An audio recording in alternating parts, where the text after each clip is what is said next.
ఆవిడ కడుపున పడ్డారు భారతీ తీర్థస్వామి. నేను చిన్నతనంలో మా తండ్రి గారు ప్రతిరోజు కూడా మడి కట్టుకుని కోటప్ప కొండ ఎక్కి పరమశివుడికి నీళ్లు పోసుకుని కిందకు వచ్చేవారు అభిషేకం చేసి. తెలిసో తెలియకో మా నాన్నగారి వేలు పట్టుకుని రోజు పరిగెత్తుకుంటూ నేను కూడా కోటప్ప కొండ ఎక్కేదాన్ని.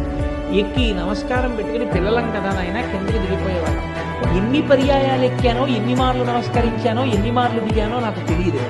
కానీ ఏ దక్షిణామూర్తి స్వరూపం జ్ఞానమూర్తి అక్కడ ఉన్నాడో ఆ జ్ఞానమూర్తి సేవకి అన్ని మాటలు కొండెక్కిన ఫలితమేమో. అంతటి మహాజ్ఞాని, అన్ని వేదములు చదువుకున్నవాడు, అన్ని ఉపనిషత్తులు చదువుకున్నవాడు, శంకరాచార్యుల వారి చేత ప్రతిష్ఠింపబడిన పీఠానికి పీఠాధిపత్యం వహించగలిగినటువంటి మహాపురుషుడు నా కడుపున పుట్టడానికి కారణం అదే అయి ఉంటుంది అని చెప్పారు. కోటప్ప కొండ అంత ప్రఖ్యాతమైనటువంటి క్షేత్రం.